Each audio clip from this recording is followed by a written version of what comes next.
Yeah! Balayya బాబుకి మంత్రి పదవి ఇవ్వట్లేదని ఎప్పటినుంచో బాలకృష్ణ అభిమానులకి కమ్మా సెక్షన్‌లో ఒక ఎన్టీఆర్ అభిమానులుగా కమ్మా సెక్షన్‌లో చాలా ఎక్కువుంటారు. హ్మ్. అంటే కొంతమంది ఎన్టీఆర్ అభిమానులుగా ఉండి చంద్రబాబు పట్ల అంత అభిమానం లేని వాళ్ళు కూడా కమ్మా సెక్షన్‌లో బలంగానే ఉంటారు. అలాంటి వాళ్ళంతా కూడా బాలకృష్ణకి మంత్రి పదవి ఇవ్వకపోవడాన్ని వ్యతిరేకిస్తున్నారు. చంద్రబాబు ప్లాన్డ్‌గా ట్రాప్ చేసి బాలకృష్ణ కూతురిని తన కొడుక్కి కట్టుబెట్టడం ద్వారా బాలకృష్ణని చేతులు కాళ్ళు కట్టేశాడు. ఇంక చచ్చినట్టుగా కూతురు కోసం బాలకృష్ణ ఏం ఏం చెప్పినా, చంద్రబాబు ఏం చెప్పినా వినాల్సిన పరిస్థితి. ఆయనకి ఎమ్మెల్యే ఇచ్చాడు. ఎమ్మెల్యే వరకు సాటిస్ఫై అవ్వమన్నాడు. అంటే నందమూరి కుటుంబం తనతో ఉండడం అవసరం చంద్రబాబుకి. లేదంటే ఎన్టీఆర్ ఇమేజ్‌ని చంద్రబాబు వాడుకోలేడు. ఎన్టీఆర్‌ని దించేసింది చంద్రబాబే. మళ్ళీ ఎన్టీఆర్‌ని ఉపయోగించుకుంటుండేది కూడా చంద్రబాబు. దాన్ని బట్టి ఆయన శక్తి సామర్థ్యాల్ని అంచనా వేయొచ్చు. అందుకని ఈ వ్యూహాత్మకంగా అప్పట్లో కూడా ఇవి ఉండేవి. రాజులు ఒక రాజ్యాన్ని యుద్ధం చేసి తమ రాజ్యంలో కలుపుకునే బదులు ఆ రాజ్యంలో రాజుకు కూతురుంటే ఆ కూతుర్ని తన కొడుకు పెళ్లి చేసుకోవడం ద్వారా రాజ్యాన్ని కలిపేసుకునేవాడు గతంలో కూడా. ఎన్టీఆర్ ఫ్యామిలీ తనకు చచ్చినట్టుగా సపోర్ట్ చేస్తుంది. బాలకృష్ణ కూడా మనం ఎంత ఇస్తే అంతతో సాటిస్ఫై అవుతాడు అన్న పద్ధతిలో చంద్రబాబు ఖతర్నాక్ ప్లాన్ వేశాడు. దాంట్లో ఈయన కూడా ఇరుక్కున్నాడు. ఇప్పుడేమైంది, 2014లో గెలిచాడు, 2019లో గెలిచాడు, 2024లో కూడా బాలకృష్ణ గెలిచాడు. జగన్ వేవ్ ఉన్నప్పుడు బాలకృష్ణ గెలిచాడు 2019లో. 3 సార్లు గెలిచినా కూడా ఇప్పటికీ ఆయనకి మినిస్టర్ పదవి అనేది కూడా లేదు. సో మొన్న నాగబాబు పరిస్థితి చూస్తే ఆయన ఒకే ఒకసారి ఎంపీగా నరసాపురం నుంచి కంటెస్ట్ చేసి ఓడిపోయాడు. ఆయన ఎమ్మెల్యే కాదు, ఎప్పుడు ఎమ్మెల్యేగా కంటెస్ట్ కూడా చేయలే. సడన్గా ఆయనకి ఎమ్మెల్సీ ఇస్తున్నారు. మంత్రి పదవి కూడా రెడీగా ఉంది. పైగా బాలకృష్ణ చాలా నీచంగా మాట్లాడిన వ్యక్తుల్లో నాగబాబు ఒకడు. బాలయ్య అంటే ఎవరు నాకు తెలియదని, బాలకృష్ణ ఎవరో తెలియదని మాట్లాడడం. ఆయన చాలా సెటైర్లు కూడా వేశాడు. చాలా నీచంగా బాలయ్య అనేవాడు అసలు ఉనికిలో ఉన్నట్టు కూడా ఆయన గుర్తించలేదు. పైగా బాలయ్య అంటే ఆ పాత బాలయ్య అనే ఒక ఆర్టిస్ట్ ఉన్నాడు, ఆయనే కదా అని మాట్లాడడం. అంత వ్యంగ్యంగా సెటైర్లు వేసిన వ్యక్తికి ఇప్పుడు మంత్రి పదవి ఇస్తూ ఈయనకేమో ఇవ్వట్లేదు, ఎవరికి, బాలకృష్ణకి. ఇది వాళ్ళకి కోపం తెప్పించింది. దాంతో వాళ్ళు ఈ చంద్రబాబు మీద ఒక తిరుగుబాటు ధోరణితో పోస్టులు పెట్టడం అవన్నీ చేస్తున్నారు. తిరుగుబాటు ధోరణి అంటే వాళ్ళు ఏదో బయటికి రారు, ఎందుకంటే బాలయ్య దాన్ని అలో చేయడు. బాలయ్యకి ఏమి ఇస్తే అది తీసుకోవాల్సింది. లోపల బాధపడాలి తప్ప, మ్యాన్షన్ హౌస్ వేసి పిగ్గేసుకొని బాధపడాలి తప్ప ఆయన వేరే ఏం చేసే పరిస్థితి. ఎందుకంటే కూతురు అటు ఉంది, లోకేష్ అల్లుడు.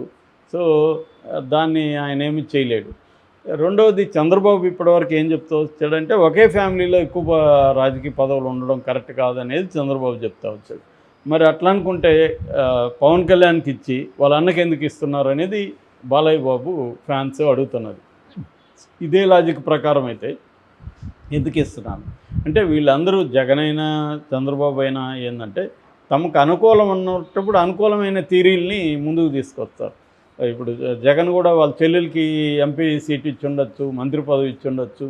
కృష్ణయ్యకి ఆంధ్రప్రదేశ్కి ఏం సంబంధం? కృష్ణయ్యని తీసుకొచ్చి ఆడ చేయలేదా? కానీ సొంత చెల్లెళ్ళు చేసేసేటప్పటికీ ఆయనకు ఒక థియరీ వచ్చింది. అదేంటంటే ఒకే కుటుంబంలో పదవులు ఎక్కువ ఉండకూడదు అని. సో మళ్ళీ వాళ్ళ కుటుంబంతో పదవులు ఉన్నవాళ్ళే. వైఎస్ రాజశేఖర రెడ్డి దగ్గర నుంచి, వివేకానంద రెడ్డి దగ్గర నుంచి అనేక మంది పదవులు ఉన్నవాళ్ళే. కానీ తనకు అనుకూలంగా తను వద్దనుకున్నప్పుడు ఈ థియరీ తెచ్చాడు జగన్. అలాగే చంద్రబాబు కూడా తనకి ఇబ్బంది అనుకున్నప్పుడు ఈ థియరీ తెచ్చారు. సో ఇప్పుడు బాలయ్య వాళ్ళు అడుగుతున్నది ఏమంటే, ఎన్టీఆర్ ఫ్యామిలీ నుంచి బాలకృష్ణ తప్ప ఎవరు లేరు. కనీసం ఆ కోటాలో ఎన్టీఆర్ని మీరు విపరీతంగా వాడుకుంటున్నారు. ఎన్టీఆర్ అభిమానులంతా మీ వైపు ఉండేట్టుగా మీరు పెట్టుకున్నారు. కనీసం జగన్ అన్న ఎన్టీఆర్ జిల్లా చేశాడు, కానీ చంద్రబాబు ఎప్పుడూ జిల్లా చేయలేదు.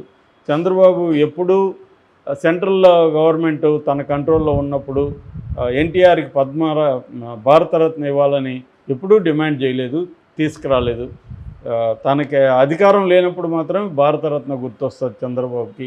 ఇలాంటి అభిప్రాయాలు చాలామంది ఎన్టీఆర్ అభిమానుల్లో, బాలకృష్ణ అభిమానుల్లో ఉన్నాయన్నమాట. వీళ్ళు ఏంటంటే ఇంక విధి లేక గమ్మున ఉన్నారు. ఎందుకంటే మన గొడవ చేస్తే మళ్ళీ మన వాళ్ళు వీక్ అయితే జగన్ వస్తారు. జగన్ రావడం వాళ్ళకి ఇష్టం లేదు. తనకు అనుకూలమైన నిర్ణయాలు తీసుకున్నాడు. ఎందుకంటే చంద్రబాబు పవన్ కళ్యాణ్ని ఇబ్బంది పెట్టే పరిస్థితిలో లేడు. చంద్రబాబు ఏంటంటే పవన్ కళ్యాణ్కి సరెండర్ అయిపోయాడు. తర్వాత లోకేష్కి సరెండర్ అయిపోయాడు, అక్కడ కేంద్రంలో మోడీకి సరెండర్ అయిపోయాడు.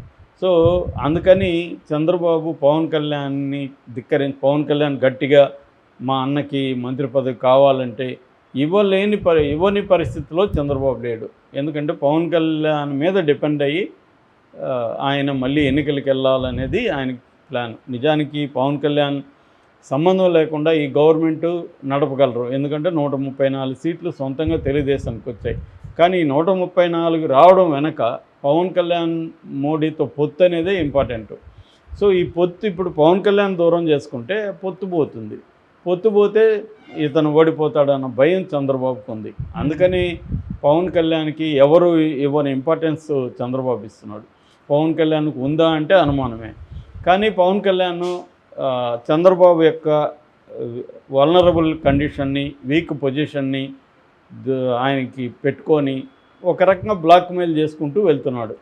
అంటే చంద్రబాబుని ఇబ్బంది పెట్టడం, ఎక్కడికక్కడ తన పరపతిని పెంచుకోవడం, తన ఇమేజ్ని పెంచుకోవడం, ఈ ప్రభుత్వంలో మంచి జరిగితేమో అది నా అకౌంటు, చెడ్డ జరిగితే మాత్రం చంద్రబాబుదని ప్రచారం చేయడం, ఇవన్నీ పవన్ కళ్యాణ్ చేసుకుంటూ వెళ్తున్నాడు. చివరికి తన సొంత కొడుక్కి డిప్యూటీ సీఎం కూడా ఇవ్వలేని పరిస్థితిలోకి చంద్రబాబుని పవన్ కళ్యాణ్ నెట్టేశాడు. ఈ క్రమంలో నాగబాబుకి అతను మంత్రి పదవి ఇవ్వదలుచుకున్నాడు. గతంలో ఇదే పవన్ కళ్యాణ్ జగన్ గురించి, మిగతా వాళ్ళ గురించి కుటుంబ పరిపాలన అంతం చేయాలని మాట్లాడిన వ్యక్తే.